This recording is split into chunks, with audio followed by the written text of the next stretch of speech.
15 plots makes 1 hectare, and the refinery is sitting on 358 hectares of land. So you multiply that by 15, you know how many plots we're talking about. Okay? So I think the whole of VGC is not bigger than, it's not much bigger than that, if not smaller. The whole of VGC. So there's a whole city there where the refinery is sitting. If you go there, I don't think there's anybody that can really walk the length and breadth of that refinery like that. You'll be tired if you want to do that. So it's a very large facility. The Dangote refinery is there today. There's an announcement from the refinery that the price of petrol has been reduced. If you're aware, you hear it, or if you buy petrol before coming here, you go to the filling station, the price of fuel has dropped a little bit. And these are some of the things that will perhaps begin to happen. It's a beehive of activity right there, right now. The number of trucks that carry petrol from there to petrol, not just petrol, diesel, aviation fuel, and the rest of them. Last week, 2 shipload of aviation fuel was shipped from Nigeria to Saudi Arabia. Saudi Arabia has more than 15 refineries, and yet the Dangote refinery supplied them with aviation fuel just last week. So these are some of the things that the refinery represents, and it's going to be happening in that corridor, and it's currently even happening already. The refinery is producing just at 60% capacity right now. They're not 100% yet. So you can imagine if they start doing 100%, it's going to be really, really serious. And as I speak to you, there are 35,000 people working in that refinery right now. 35,000 people. That's a lot of numbers. I don't know how many of us have been to a stadium before where a football match has been played. If you have been to the stadium before and you see the number of crowd that are in the stadium, I'll give an example with National Stadium. National Stadium has not been functioning for more than 20 years. So maybe a lot of us don't know what it looks like while the match is being played there. That stadium is 60,000 capacity seater. The National Stadium in Surulere. If a match is going to be played in Surulere, the whole of Surulere is on lockdown. The whole Surulere is on lockdown, from Ojalagba to Costain to Ikmori to Masha. The whole Surulere is locked down. And we're talking about just 60,000 people. So half of that works in one, that number is working in one location. You don't want to be caught up in Dangote refinery at 4 p.m. or 5 p.m. when they are closing. It's going to be really crazy. But they've tried to streamline their closing time so that there's no confusion there all the time. So people close at 3, 4, 5, 6, 7 every hour. So they live in batches like that. And so it makes for easy control. But you can imagine that after the refinery was commissioned last year, started production about June, and we're in February now. Production has been ongoing. The workers are earning some salaries, and oil workers are earning good salaries, by the way. Especially if you're an engineer or petroleum engineers and all of that. There's so many of them there. Very soon they'll start looking for land to buy once they make money. They don't want to live in Ajah anymore.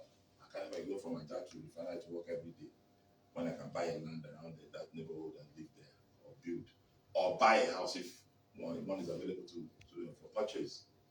So now, if you look at that scenario, you discover that the land that we have in those neighborhoods will become hot cake very soon. Indeed, as we speak, it's already hot cake because people are coming in every day to come and make inquiries to buy. EUC is not the only real estate company. There are several of us in the business, and everybody is jostling for the same market. But the market is large enough that all of us cannot fill it. All of us cannot fill it. I think we have about maybe 1,500 plots of land in EUC. If 35,000 people are looking for 1,000 plots of land, even if they share it into quarter plots, it won't be enough for them. So the sky is large, the business is large, and we see that in the nearest future, in that axis, if you see a 3D rendition of the Babylaki master plan, you will see just high-rise buildings there. Because if you buy a plot of land and you're building bungalows, it's a waste of money. It's not going to be enough for the people there. So you have to go up. So most of the properties there, and especially the ones that we want to go into, we probably have to do 6 floors, 7 floors, and perhaps 8 floors or more, so that we can accommodate more housing units to be able to accommodate the number of people that we're looking at selling to there. Okay, so that's just one project in Midway. There are 3 others I'm going to talk about, and I'll make it quick. The second one is the Lekki Deep Sea Port. The Lekki Deep Sea Port is also just opposite Dangote Refinery. The Deep Sea Port is one of the biggest projects in that neighborhood too right now. They don't have so many people working there, but the value-added businesses that will come to that port is going to bring in the numbers as well. So we're looking at maybe another 30,000 people coming in just for the port operation. You all know the custom agents and all of that. They're going to be there. They're coming from Apapa. If you go to Apapa right now, you see them. They're all over Apapa. The whole Warehouse Road, Commercial Avenue, all of them. All the streets in Apapa are taken over by custom agents. Eleganza Mall, shopping complex in Apapa, is taken over by custom agents. They're going to come to Lekki too very soon. They're coming already. So they're looking for space, they're looking for land, they're looking for all kinds of things, so they can be positioned in that place. Then those who work, the staff of the port as well are there, the expatriates are there, the custom agents are there, those who do client and forwarding are going to be there. So it's going to be a beehive of activity. That port is important to Nigeria. Why? This is the first time Nigeria is having a deep sea port. The Calabar port was supposed to be a deep sea port, but they never dredged the port so that light vessels can berth there. So in the whole of our 60 years of Nigeria's existence, we do not have a deep sea port. So what has been happening? What have we been doing? So if a very large vessel is coming to Nigeria, guess where it goes to? It goes to Lome and Cotonou ports. Those two are deep sea ports. And so we use smaller vessels, smaller ships to go and transload from those big ships and bring them to Nigeria. Transload from those big ships and bring them to Nigeria. So the economic resources that are supposed to come to Nigeria is going to Lome and Cotonou. Cotonou especially because Cotonou does not even have anything at all. The last time I checked, they don't have oil, they don't have cocoa, they don't have nothing. All they have in that country is the port. If the port is grounded, that country is going to be in trouble. Right now, they are strategizing and looking for how to, to gather themselves together because the Lekki Deep Sea Port is taking businesses away from the whole country. It's taking business away from the whole country. So the resources that they are supposed to be getting, and by the way, all the cargoes that go to the Republic, 80% of it comes to Nigeria. There are cargoes that are bound, they are Nigerian bound. Okay? But because we do not have a deep sea port, we'll not channel those vessels. As I said, they're welcome. We'll not channel those vessels to those two places. So the business is back to Lekki now. And it's going to be very, very serious in another 2 or 3 years. By the time everything starts settling down. As we speak, I think 2 weeks ago or 3 weeks ago, about 2 vessels landed there. Those 2 vessels, each one of them is carrying about 200,000 containers. 20,000, 200,000. One container is as big as this room. 40 container. Okay, maybe half of this room.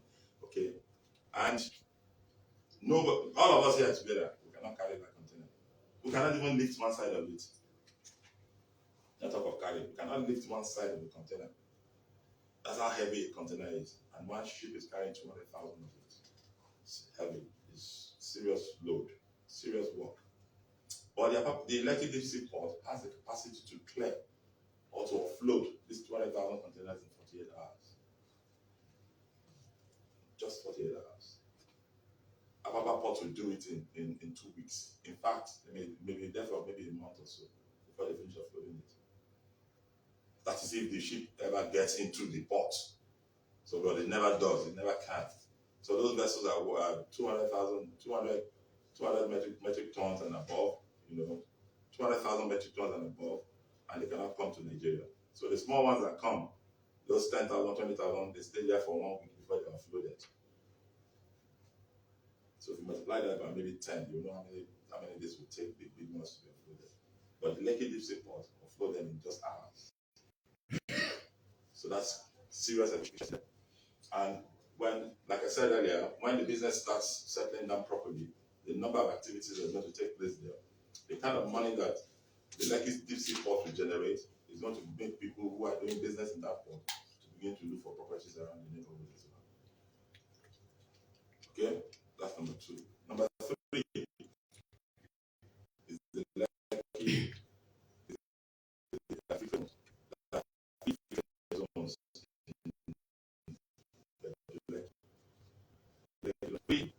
The chairman of the Association of Companies Operating Within the Free Trade Zone was on TV this morning talking about, trying to explain the challenges they have and the prospects that they're looking at this morning. I think it was on Arise TV. And he was overwhelmed by the journalists because the kind of questions they were asking, he couldn't even answer them. And I've said it here several times that those locations or those places are not supposed to be called free trade zones. Why? Because nothing is free there. Nothing is free. The place is not free at all. These are special economic zones. Around the world, in the US, in the UK, in Canada, we call them economic zones, not free trade zones, because we know it's not free. So let me explain the concept of the free trade zone before we go further. So that if somebody is asking you, like they asked the man on TV today, I was just looking at them. The concept of the free trade zone is for you to create an environment where either manufacturing or trade will be done as if it is not part of the country where it is accommodated. So those places are not Nigerian territory anymore. They are like foreign territories where they do trade and they don't pay taxes to the Nigerian government. Okay? For producing. So whatever you're going to bring from there into Nigeria, there's a custom station there that will tell you, oh yeah, this thing you're importing it into Nigeria, you have to pay custom duties.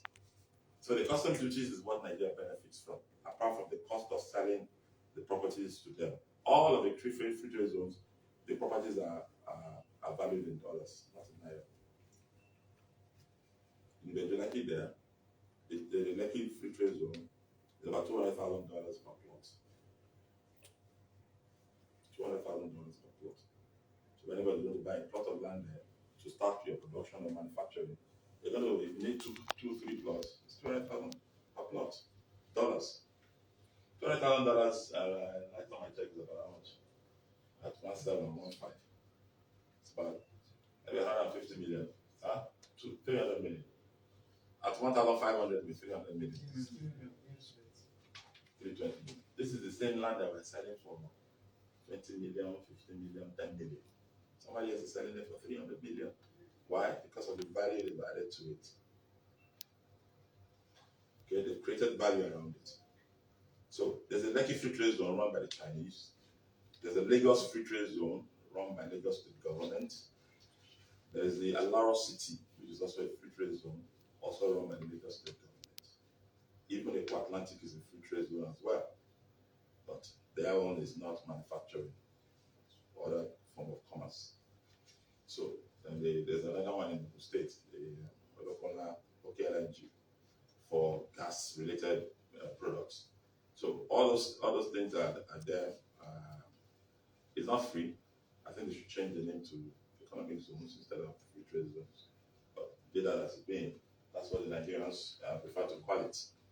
So 3 of them are in that location, whole 3 in just the Lekki alone.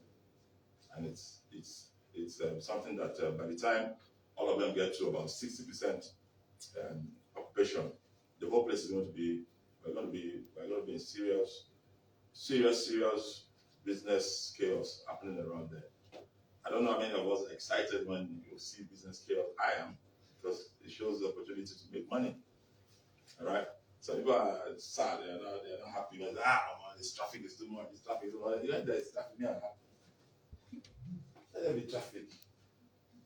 I'm happy because I can see business. When I go to Aja, And I see all people milling around the market. I'm like, these people, there's something that everybody will need in this place now. If it's ordinary pure water you are selling, you make money. And I've said this every time. I said in Lagos, unless you don't open your eyes, then you probably will not see where the money is.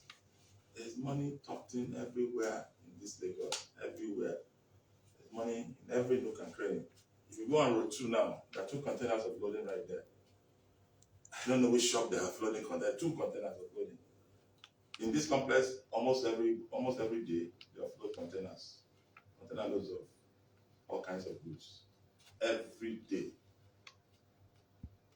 So, if you go to the street and you gather sand together, just gather sand on the road. You know, there's plenty of sand in Lagos roads. Just sweep them together and put a for sale this on it and sit down by the side and wait. It won't take you more than 30 minutes before somebody will stop. A car will stop and say, hey, are you selling this? Say, yes. I want to buy 2 bags. You name your price and then the person carries the bag of sand. Just stand by the road. The next set of people that will meet you are the area boys. Okay, this thing you're selling, you have to give up their own. I don't collect money from you, whether you like it or not. You don't collect money from you, will not sell that sand. You suffer to gather it all. They are looking at you gathering it. They won't help you to gather it. They will not gather it themselves. But when you gather it and you want to sell it, they will come and collect money from you. You must give them money. If not, they're not going anywhere. Alright, so that's the 3rd project in Lekki. The 4th project in Lekki, ladies and gentlemen, is the Lekki International Airport. That one is under construction as we speak. I was on that site last week, and the signpost for the airport is all over the place. There is no demolition like that going on, because that site, almost everybody knows the site for the international airport. So there are no demolitions going on around there. But a few people who have decided to be stubborn and have built 1 or 2 batches, they're welcome, Mr. Jewasco. And decided to be stubborn. You can say that here if you want Mr. Jewasco. You can say that if you want to hear about it. It's okay if you want to go to the back. So, the Lekki International Airport is another huge project. I have seen the model of that airport. That airport is modeled after the Dubai International Airport. If you have been to Dubai, the Dubai International Airport, I think, is the 4th largest airport in the world. And that's what the Lekki International Airport is going to be as well. It's going to take its path from that airport. The airport is going to be so large, so big, so busy, that Nigeria is going to be probably back on the map of aviation industry. So all the travel agencies and all of that within this territory are going to be on the upbeat. That airport is not just a local airport. It's a local and international airport. It's not just a passenger airport. It's a passenger and a cargo airport. The runway of the airport is the only airport in Nigeria that will carry an Airbus. There is no airport in Nigeria that an Airbus can land. The only one is the Murtala Mohammed International Airport. And the last time an Airbus landed there was in 1989. That year, even the pilot that flew the plane had something to say to journalists. He was an expert pilot. That was why the bus did not run off the runway. Because for those size of plane, you need a very long way so that you can, because those planes are so large. Some of them are 3-4 story buildings. The plane is going to take off and fly. So the guy said when he got to land at the airport, he took an expert maneuvering for him to be able to stop right at the point where the runway ends. Otherwise, we would have overshot the runway. And that's the reason why no Airbus has landed in Murtala Mohammed since then. They've been planning to extend the runway.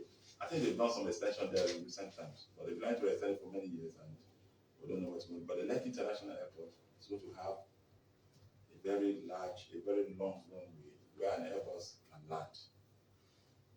So once again, Nigeria is back in the in Africa. We have 2 airports in Africa where airports can land. One is South Africa, two is Egypt.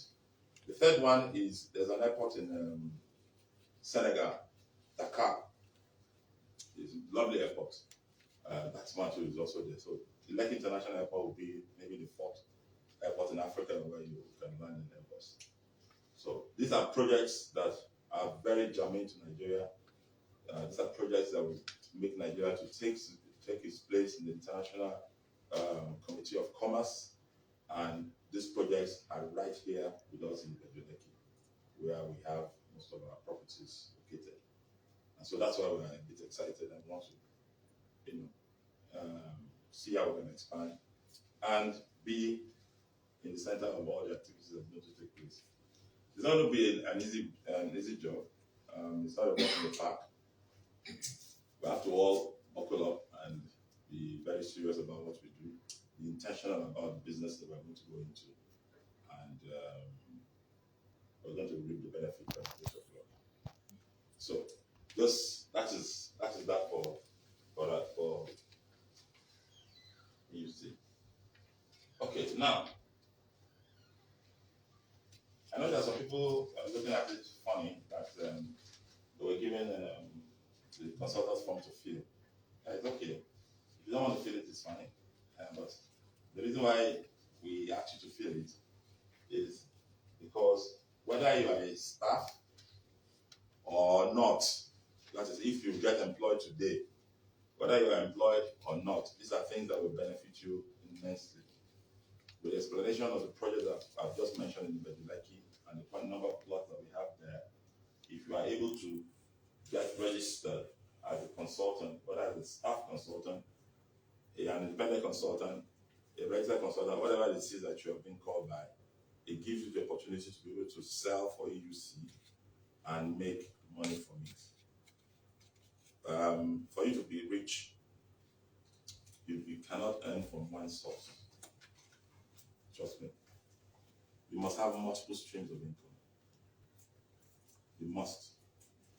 You must be making money from at least 2 or 3 places. There's nothing wrong with earning a salary. It's good. It's good for stability. I mean, every month you know that I'm going to be collecting this amount. I'm going to be collecting this amount from but you cannot be rich earning salaries alone. Because with salaries comes expenses as well. As you are doing the work, you are spending the money. I will not pay you 500k and not expect you to spend the money coming to the work. You will spend the money coming to the work. You must buy good clothes, you must look nice. And you transport yourself from wherever you're coming from. You will eat because the work here, the food here is plenty. So if you don't eat and you come to work, you cannot fast every day. So by the time you finish eating, dressing up to look nice, transporting yourself to this place, what is left of the money? And you want to continue to do that every month. It's just going to be like a vicious circle.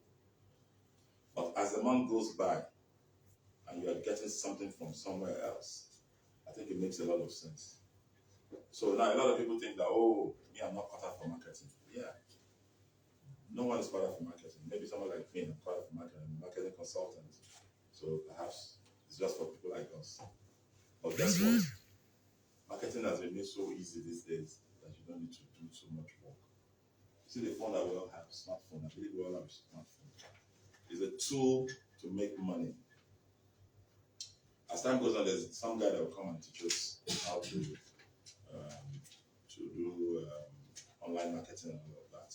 So you will see how easy it is to sit there in one position, your spare time, your lunch break, when you close and you get home, to just do 1 or 2 things and post 1 or 2 things, and you begin to see how you're going to fit in as a marketer so easily. It's not a difficult thing at all. People think it's so difficult because some marketers tell you they'll give you targets.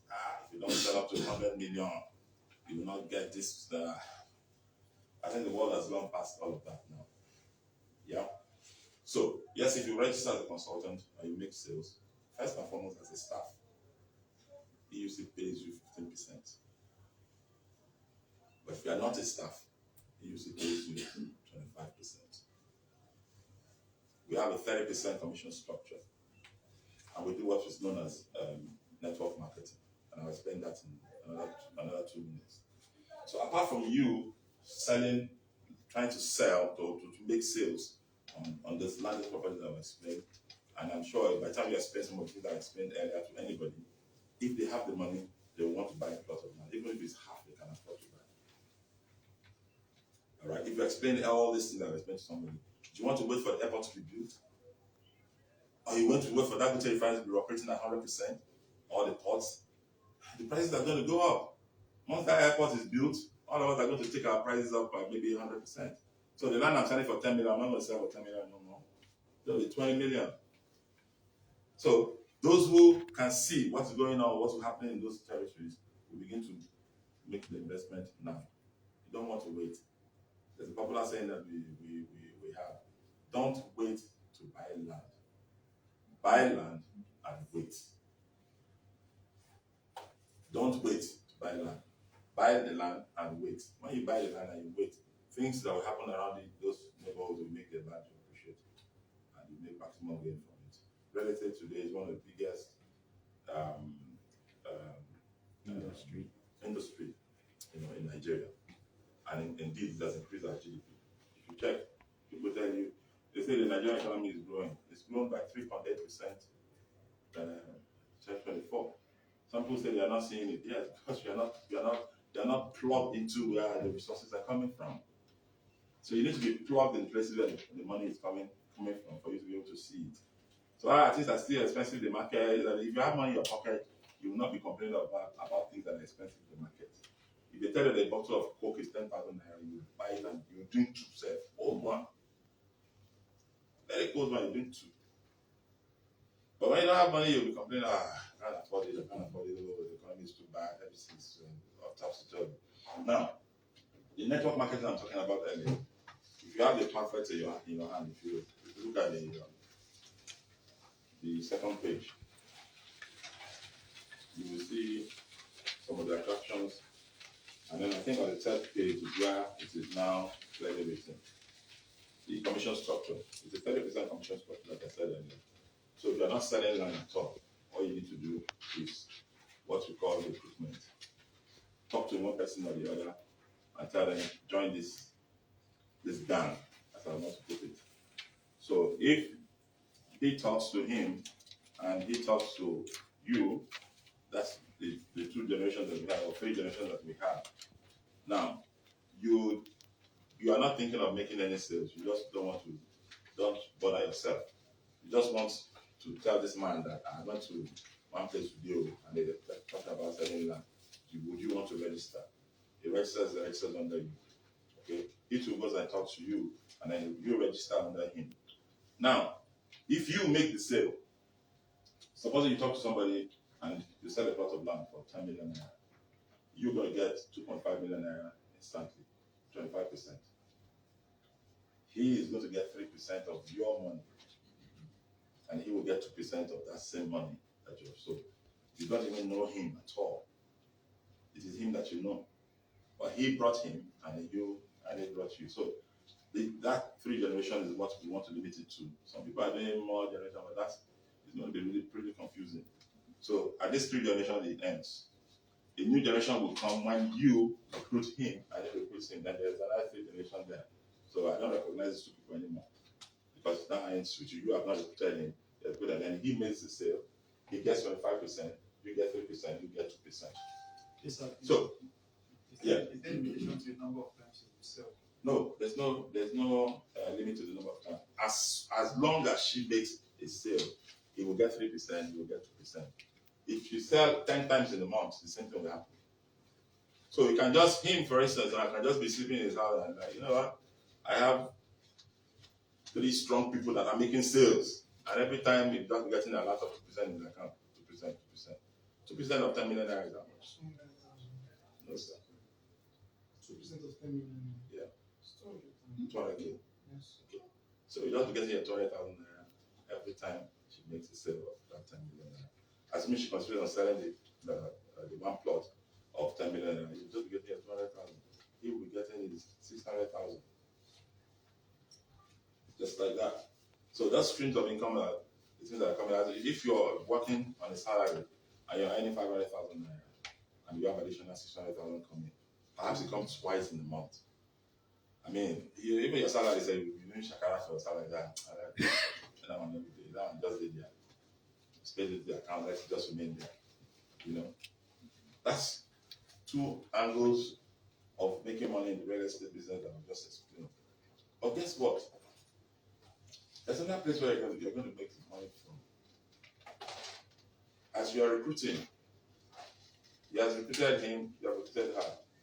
Can you recruit up to 50 people in a month in the space of 30 calendar days? If you can, 50 people, just for 50 people, EUC Homes pays you 200,000 naira for bringing 50 people. If you bring in 100 people in that same month, you get 400,000 naira. That's another place where you can be getting small something. Now, the people that you are recruiting, forget about whether they make sales or not. You know, they don't, that's not the issue. The fact is that you have brought 50 human beings and they register. You get your 200,000. Or 100, you get your 400,000. That's another angle. You can just decide that, okay, you know what, this is what I just want to do every month. My mom is to bring 50 people, so I can collect 200,000. The 200,000 is in addition to your salary. If your salary is 500,000, 200,000 comes in as well by the recruitment. Now, you will say, if I work, how am I going to be able to do that? Now, in EUC, we do it 9 to 5. We don't expect you to come here at 7 a.m. or 8 a.m. We open the office at 9 and we close at 5. The reason is for you to be able to gather yourself together, come in fresh and calm, not being ruffled up in traffic and all of that, trying to rush to get to work at 7 a.m. or 8 a.m. No. 9 a.m. we give that 1 hour gap from every other person so that you can be comfortably accommodated in your movements. Okay? And you close at 5. Except for days when we have meetings or critical stuff to do, that's when we go beyond 5 o'clock. At 5, we can close and start looking for people to talk to in the street. If you talk to four people in a day, and you get 3 of them to sign up, you make your 50 people in the month easily. Very easily. If you decide that, okay, Saturday is 10 to 2, yeah, I'll take a question. Saturday is 10 to 2, and you decide that, okay, at 2 o'clock I want to close and then begin to, then you can begin to use your remaining time to now recruit as well, and then you make up the numbers. Yes, let me take a question. So if you happen to bring 50 people and this 50 people are inactive, Yes. how do we add value to the company?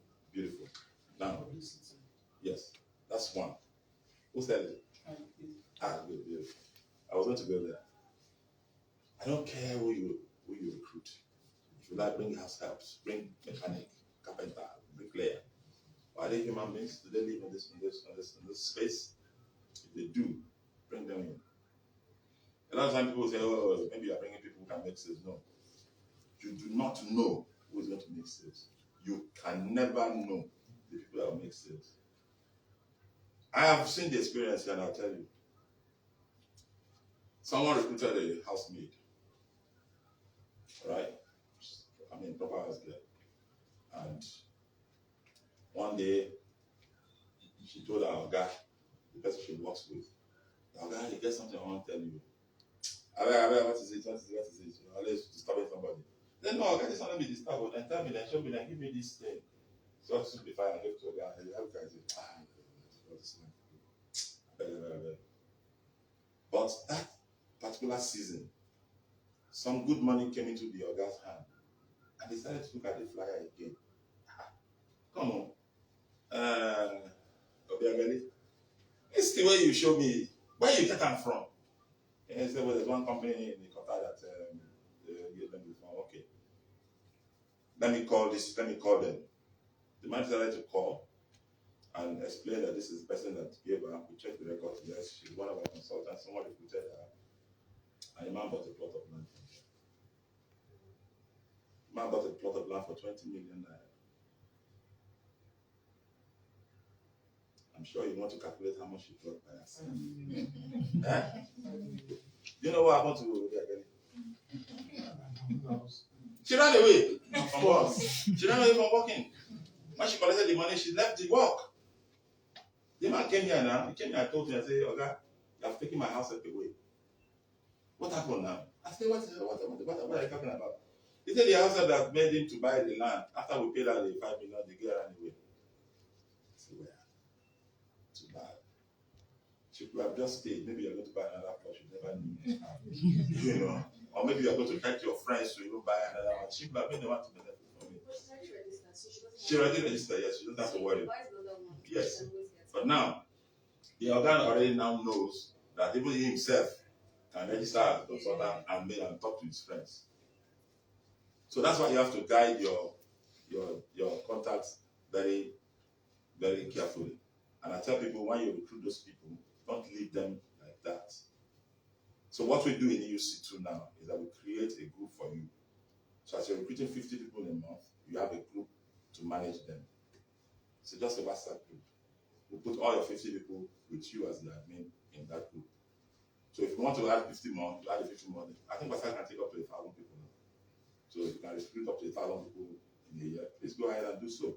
Those people will be managed by you in that group. So you'll be passing messages to them, promos, flyers, everyday recruitment incentives, and so on and so forth. You pass it on to them so they can be seeing what's happening. Some of them will be inactive, some will be active. So if you have 200 people that you have recruited in the space of say 3 months, all right, 200 people, maybe only 30 of them will be active. Only 30 will be active. Then maybe only 5 will actually do the job of talking to people about buying land. Maybe 2 will make sales. If those 2 make sales in the space of 3 months, all right, and you sell a plot of land, maybe the first one sells a plot of land for 20 million, one sells for 10 million. Perhaps that's 30 million naira. 3% of 30 million naira, ladies and gentlemen, is 900,000 naira. So you have made an additional 900,000 naira within the space of 3 months just by recruiting. Okay? So there is money to be made from every part of the network marketing that you get engaged in. Your salary is going on, your work is going fine, but you're making additional money from this angle. Now, that's not the end of it. There is a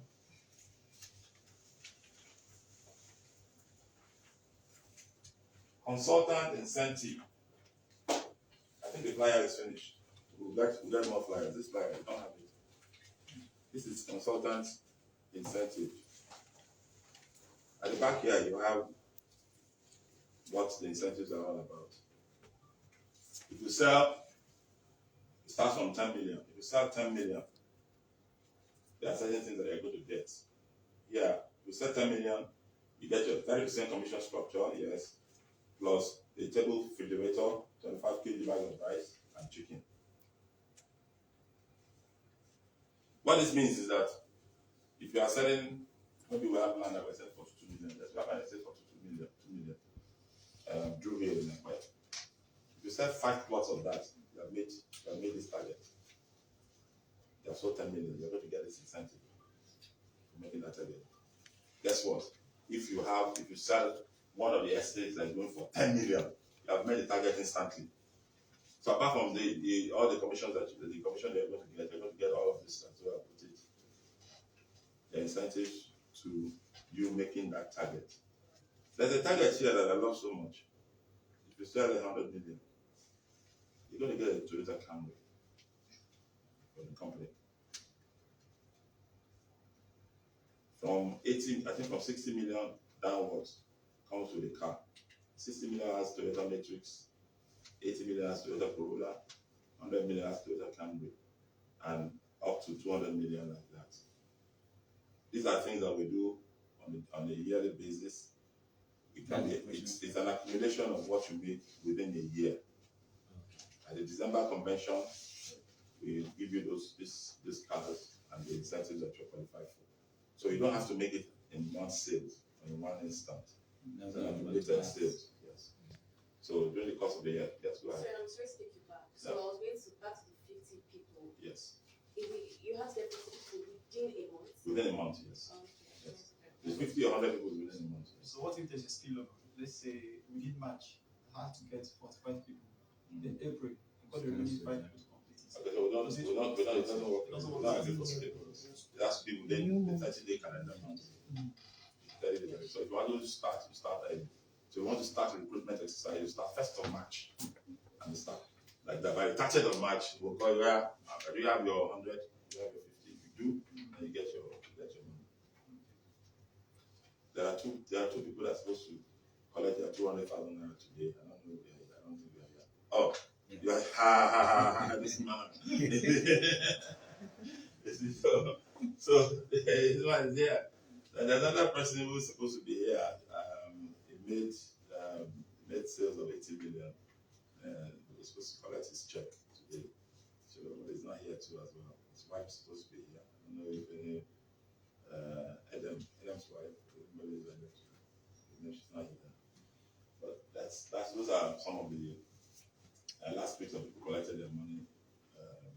Upper weeks of people collected their money as well. You know, there's a lady who has collected twice within the space of 1 month. She got the first 50 people and another 50 people. So she collected 200,000 and another 200. That's 400,000 for 100 people. It's 400K for 100 people. You know, so that's the last part of what you earn from. So there's a robust provision for money making in the real estate business. You know, a lot of companies are doing it as well, but ours is off the hook. Nice. Yeah, and we do that because we, like I said earlier, at the beginning, with the benefit of hindsight, we went into Beduleki earlier than almost every other person. And so we bought those lands at very minimal prices from the ancestral landowners, and today those lands have appreciated. That's why I can give you a quarter. 25% is a quarter of the money. That's why I can give you a quarter. Otherwise, you sell one plot of land, 10 million. Only you collect 2.5 million. And the person that bought you is going to collect money again. What is it? You know. But I didn't buy that land for 10 million. I bought it a long time ago when many people did not see that land will become 10 million one day. I don't want to tell you how much I bought it, but just you know. Any further questions? Any further questions? Okay. I'll find another one. For you. You'll get it. Okay, so now we're going to break out into the interview session. Those who are here for interviews, if you have your CVs, please get your CVs ready. And the interview is going to take place at the back office. And we're going to be talking ourselves. It's a simple interview. We're not going to take much of the time anymore. Since we are taking a lot of time already. Does he want to say hello to everybody? So just get ready before we want to say hello to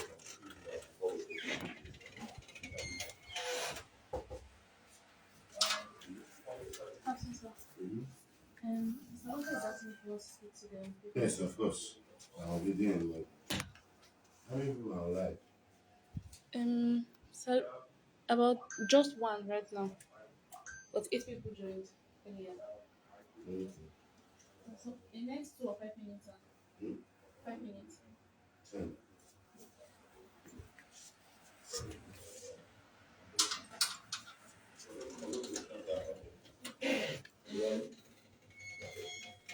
Some of those positions are like the front desk, for instance. I cannot put on remote.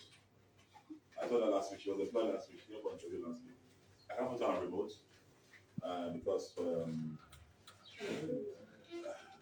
if you have a remote front desk.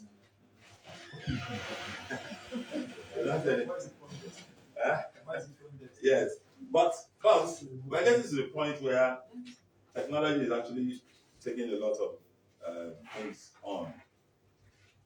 I'm seeing in future a front desk is going to be just a robot. So the robot is there. You want to see the robot might just be like that water dispenser there. The robot and the front desk. Don't think you can smart it anyway, because as you're opening that door, the door is connected to some sensors in that robot, and you know that someone is coming in. Now, superior intelligence or AI will tell you whether it's a lady or a gentleman.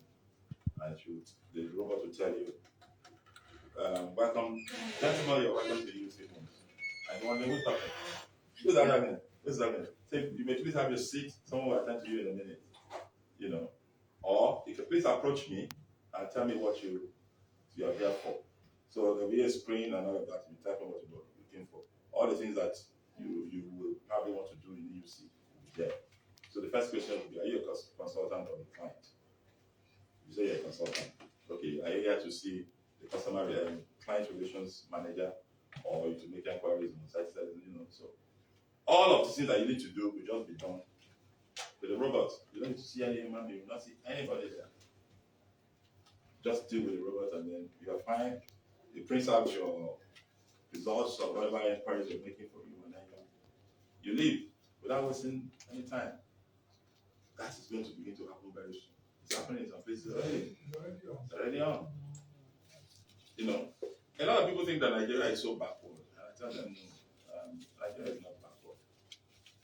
We only have leaders that are not very visionary leaders, but hopefully someday we're going to get there. I'm serious. Yes, selfish and greedy. Selfish and greedy. So hopefully someday we're going to get there where we're going to have leaders that are going to be doing the right things. A friend of mine just got relocated to the UK last month. He's one of those Nigerians that say, it's Nigeria. Who did this to us? Who did this to us? Okay. But when he got to the UK, first, cold won't kill him. He went during winter, December. In fact, he said, this kind of cold, I cannot understand it. I said, you'll get used to it. Yeah, I hope so. I said, definitely you will. A lot of people got used to it. Good afternoon. Welcome, madam. Come inside, please. Okay, get the information from her. Let's know. Maybe she's the wife of the person that wants to already check. It's possible. So, went there, and then he went to the mall. He got admission in Cambridge, so he went to the university mall to buy stuff, and they told him that they don't take cash. No cash. He said, yeah, they don't take cash. So even if it's small, they don't recognize cash. They don't take cash at all. So you can't buy anything in the university mall with cash. So what is he going to do? They told him to go to the bank and get a card. So he went to the bank to go and get a card. And when he got to the bank, after filling all the necessary forms and all of that, they told him that, okay, your card will be ready in 2 weeks. That one Chris. He called me. Mr. Banky, this thing you have been saying to me all this. I said, you see now. This thing I've been telling you, see, that's the UK. Ordinary ATM card here that we go to walk into the bank, you get it instantly. 2 weeks. Guess what? GT Bank. What have you been to GT Bank before? GT Bank. GT Bank, you don't need to see any human being. Just go to the machine and request for your card instantly to cut your card for you with your name printed on it and everything, and charge you your 1,000 naira sharp. As the card is falling down into the tray, the debit alert is ringing in your phone. The debiting your 1,000 instantly. So there are lots of things like that that we do in Nigeria that we are maybe a step ahead of even some of the European countries in America. So we should look at Nigeria differently sometimes. So the front desk for now, I can put on remote and several other positions, admin and so on. But I have the second category, which is hybrid. Transport in Lagos is so expensive. So expensive. I don't know how much you're going to pay here and make up for the transport that some people will pay. Last week interview, I had people coming from Songo. People coming from Midway. How are you going to be coming to work here from Midway or Songo? I don't understand. How much transport are you going to pay to get there? The lady paid 7,000 to come for interview that day. So she paid another 7,000 to go back home. She paid 14,000 in a day. I mean, come on. I told her clearly that this is crazy. It can't work. It can't work. So, but for some position, What we have decided to do is to put them on hybrid. So you work 3 days in a week and 3 days off. So for that 3 days, you will do everything you need to do in a week. It's a 6 working day. It's a 6 working day for all 30 days. You will do everything that you need to do in a week. Or it's not just you want to come to work 3 days and then you run away or sit around. No. There are things that will be waiting for you by the time when you're out for the 3 days. There are things that will be waiting for you for those 3 days of work. We'll be giving the file for you in your office. The panel is up for you. So as soon as you come, some people may not be able to go for lunch or something. Just work on what you have to do and then. So you eat before you come in the morning. So when you close at 5, you go back and eat something again. Because we don't have a chance to eat within that 9 to 5. So yes, accommodated hybrid. We have a press secretary who is working full remote. You will see when you get on the groups, you will see his work on many of the groups. We post all the press statements and all of that. He works full remote, but we now have another marketing manager who's going to be working hybrid. He's going to be working 3 days in a week. What we need to do is plan out our marketing for those 3 days. And then perhaps those who execute it will execute it. Otherwise, it doesn't have to be there. You can be monitoring the activities wherever it is. It's coming from, I think, Alabado or so. So put them on hybrid. Your HR is fully remote. She's not even in Nigeria. She's in Dubai. But she's the HR to EUC Homes. So if you do anything wrong, I don't know how she will know, but she will know. You shall get query in your mail. You will get things that you need to do in your mail. She will send to you. You will see her presence well in your work, but you will not see her face. Except maybe if you do Zoom meeting and you say, put on your cameras. But we hardly do that. Because some people do Zoom and maybe they are naked or something. So you don't have to. So just turn off your cameras and that's fine. We just want to hear your voice and your contribution. That's what it is. So we have several staff, several people like that. So for some positions we're going to be on hybrid. But many of the other positions are going to be on site. You're going to have to resume the office 9 a.m. and close at 5. 1 hour lunch break. Saturday is 10 a.m. to 2 p.m. in the afternoon. And Saturdays are very important and very critical to us because Saturdays, as a real estate company, we understand that Saturday is a very important day for us. First, the people you are trying to sell land to, somebody will tell you, I want to go for inspection. They too work somewhere. They're not going to use their work time to go and be doing inspection for you in the day. So they'll tell you, I'm coming on Saturday. In fact, I'll tell you, I'm coming on Sunday. So for those categories of people that are coming on Sunday, I go for inspection on Sunday. Because if I'm not be making my money, if I'm the one that's bringing the client, I'll carry you on Sunday to go there. If I have to go to church, I'll go to church and tell you after church, meet me at so place, and we'll go together. Go, it's for my money. I'm making my money. Because if he buys the land, I'll get my commission. Or is it mandatory to go to the office on Sunday? No, there's no work on Sunday. We don't work on Sundays. It's just for a special. You can arrange. Personal arrangement. Yes, personal arrangement. Or you can arrange with the location manager, the site managers, or whoever. I say, please, enjoy. You collect your 25%. Don't forget to give site manager something because he has helped you to carry your client on inspection. If not, tomorrow we come again and tell you that I'm not going anywhere. But Saturday we work on Saturday because of that purpose. So those who want to go for inspection will do it on Saturday. Yes, the Saturday work is for everybody that's working on site. Not for the remote people or for hybrid people. But always working on site. And then Saturdays too are the days that we organize estate tours. We want to take people on familiarization tour of the estate. Saturdays are the days that we normally choose because pretty much everybody has time on Saturdays. So we can accommodate going to see things like that on Saturday. This Saturday, next tomorrow, we have an estate tour. We're going to two of our estates in Beduleki, Ibeduagbe. We have Brooksville Estate and Lagoon Court. So we're going to those two estates on Saturday. So get ready for that for Saturday. Anybody can join us too if you want to. Just come to the office here at 10 a.m. in the morning. The buses that will be available to take us there. The inspection, the estate tour exercise is always a beehive of activity. It's always like it's a small party, more or less. Okay, that's the guy. That is a guy and continue up there.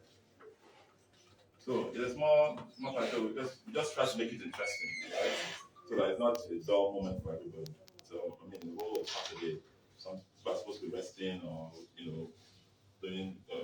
Men like to go to market on Saturdays, so you want to go shopping, you want to go buying stuff to cook and all of that. We pull you out. So when we pull you out, we try to make it as interesting as possible. So if you see the first exercise or you're part of the first estate tour, you'll be glad you did. But again, it's also for your own good. Because when you now know your product, you know what you're selling. Somebody is asking you, this line you want to sell to me, have you been there? Even as you show them video of similar. That's the essence of it. You show them videos, pictures, and all of that. And that's okay. You know what you're saying, you know what you're selling. So that's the concept. And on Saturdays too, we also organize allocation exercise. Allocation is the time when we give land to those who have bought. So when you buy a piece of land from a real estate company, you're not going to get the land immediately, except you want immediate allocation, in which case you pay the statutory fees. Okay, we advertise immediate allocation in some of our flyers.